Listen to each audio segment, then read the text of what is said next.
నామమునకు మహిమ కలుగును గాక.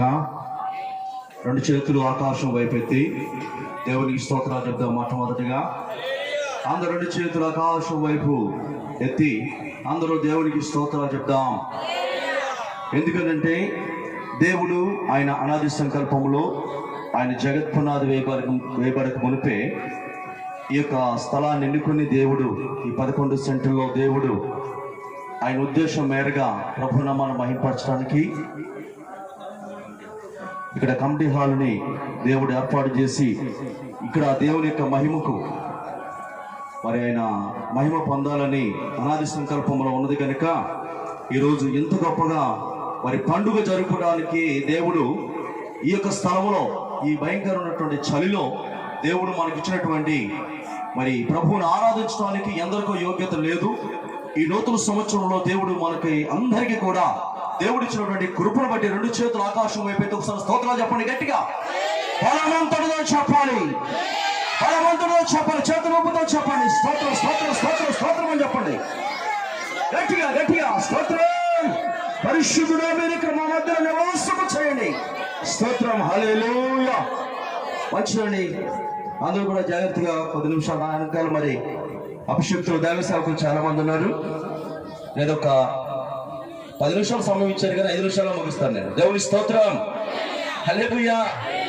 నిజంగా దేవుని యొక్క ప్రసన్నతను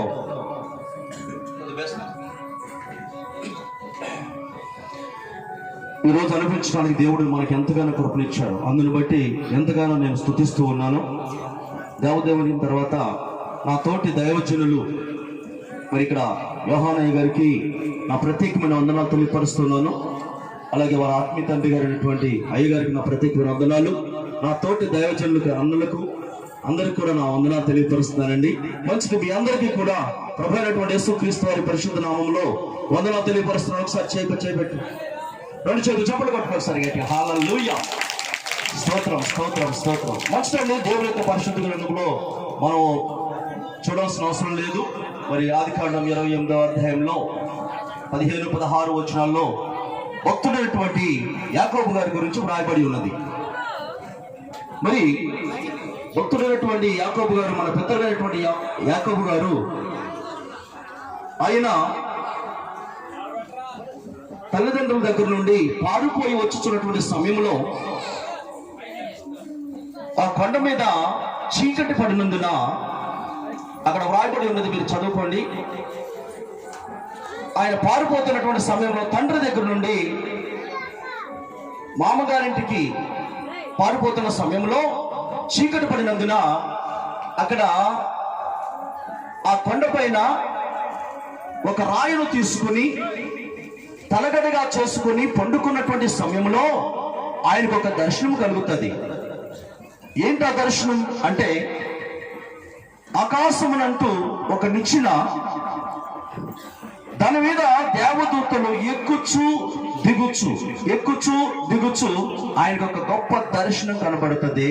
దేవుని స్తోత్రం, దేవుని స్తోత్రం చెప్తాం. ఏంటయ్యా ఆ దర్శనము అంటే, మరి దేవుడు అక్కడ ఆయనకు ఆ దర్శనం అవడానికి గల కారణం ఏంటంటే, ఆయన అనాది సంకల్పంలో యాకోబు గారు ఆయన దర్శనంలో ఉన్నారు, ఆయన సంకల్పంలో ఉన్నారు అంటానికి ఇదే నిదర్శనం. దేవుని స్తోత్రం చెప్తాం గట్టిగా. అలాగే దేవుని యొక్క సంకల్పంలో ఇక్కడ సేవ చేస్తున్నటువంటి సేవకులు యోహానయ్య గారికి కూడా దేవుడు ఇక్కడ గొప్ప ఆశీర్వాదాన్ని ఇచ్చినట్లుగా మనం చూడగలుగుతున్నాం. దేవుని స్తోత్రం చెప్తాం గట్టిగా. ఆయన అనాది సంకల్పంలో జగత్ పునాది వేయబడక మునిపే మనం ఎన్నుకుంటేనే ఇటువంటి అద్భుతమైన ఆశ్చర్య కార్యాలు జరుగుతాయి. దేనికనంటే, ఈ భూమి మీద ఉన్నటువంటి ఈ పాపలోకంలో జీవిస్తున్నటువంటి మనము, ఈ పాపలోకములో తిరుగుతున్నటువంటి మనము, ఈ పాపలోకములో నడుస్తున్నటువంటి మనలను ఆకాశం ఉన్నటువంటి దేవాతి దేవుడు మనందరినీ జ్ఞాపకం చేసుకుని ఇక్కడికి మధ్యవర్తులను పంపించి కొన్ని స్థలాలను ఏర్పాటు చేశారు.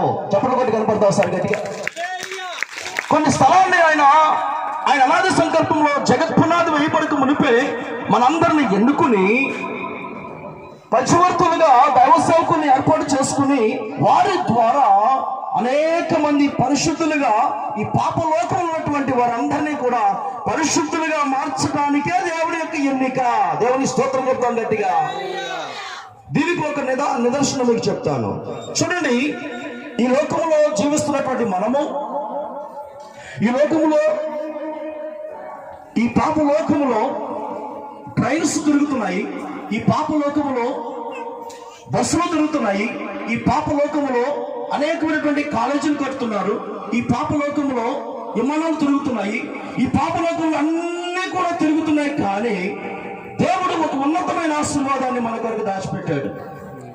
ఈ పాపలోకంలో జీవిస్తున్నటువంటి మనందరినీ పరిశుద్ధులుగా మార్చడానికి గొప్ప ప్రణాళిక ఆయన ఏర్పాటు చేశారు. ఒక విషయం మీకు చెప్పి నేను ముగిస్తాను.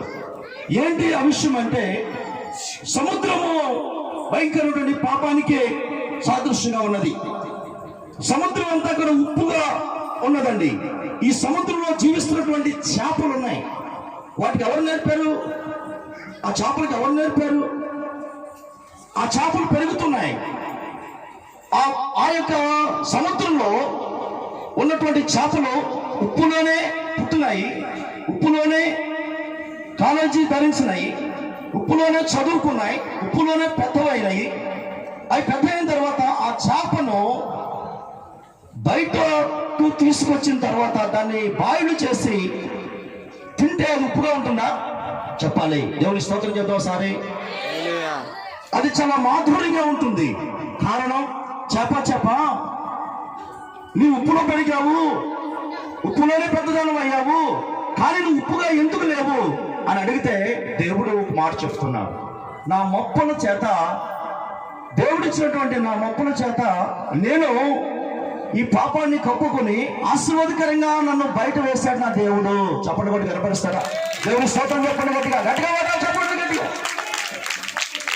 కనుక ప్రియమైన దేవుని బిడ్డలారా, గమనించవలసిన విషయం ఏంటంటే, ఈ పాప లోకంలో నుండి దేవుడు పరలోక రాజ్యానికి మనందరినీ చేర్చడానికి ఆయన అనాథ సంకల్పంలో ఇక్కడ ఉన్నటువంటి వారందరినీ కూడా ఏర్పాటు చేసుకున్నాడు. ఈ ప్రాంతాన్ని ఏర్పాటు చేసుకుని ఈ రీతిగా సభను జరిగిస్తూ మహామహిమతో నిండి ఉన్నటువంటి దేవుడు ఇంతమంది పరిశుద్ధులు మరి ఇక్కడ ఉండి ఈ రీతిగా నడిపించడం అతి సామాన్యమైనటువంటి విషయం కాదు. దేవుని స్తోత్రం చెప్తాం గట్టిగా.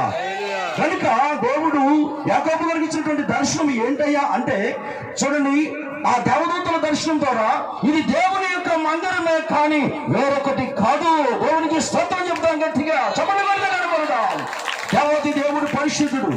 ఆయన ఈ పాపలోకంలో జీవిస్తున్న మనందరినీ కూడా పరిశుద్ధులుగా మార్చడానికి, ఆ పరలోక రాజ్యానికి వారసత్వం చేయడానికి మనందరినీ కూడా దేవుడు ఎన్నుకుని ఇలాగ మధ్యవర్తులుగా ఏర్పాటు చేసుకుని ఈ ప్రాంతమంతటి చుట్టూ దేవదూతల దర్శనం ద్వారా ఈ రోజు ప్రార్థన జరిగించి ఉన్నతమైన ఆశీర్వాదానికి మనందరినీ కూడా వారసులుగా చేయడానికి ఈ రోజు దేవాది దేవుడు దేవస్థాపకులు యోహాను గారిని ఎన్నుకుని ఇక్కడ సంఘ పెద్దలు చక్కగా వారు చేసినటువంటి ప్లాన్ బట్టి ఇది సక్సెస్ అవడానికి దేవుడు ఎంతో కృపనిచ్చాడు. అందరి బట్టి చప్పట్లు కొట్టి కనపడదాం. దేవుడికి స్తోత్రం.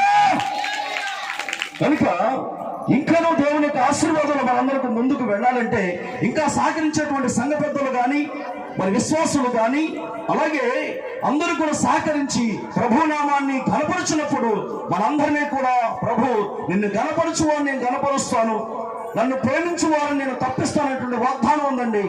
అలాగే ఇది దేవుని యొక్క మందిరమే కానీ దేవుని యొక్క అభిషేకము కలిగినటువంటి స్థలమే కానీ వేరొకటి కాదు. దేవుని స్తోత్రం చెప్తా. అటువంటి అభిషేకంతో మనం నింపబడదాం.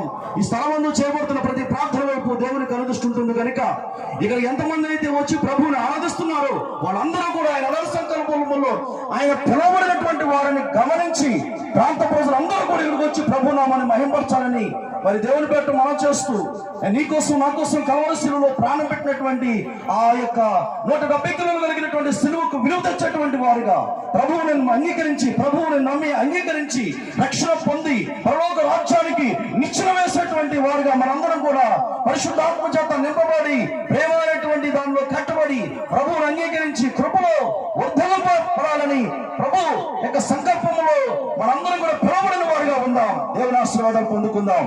దేవుడు ఈ మాటను మనం ఇంకెట్లో ఆశీర్వాదకరంగా మార్చునగాక. చెప్పండి కొద్ది కనబడతాం గట్టిగా. హల్లెలూయా. ఈ సంబంధించినటువంటి దైవ సేవకులు అయ్యగారికి నా ప్రత్యేక వందనాలు.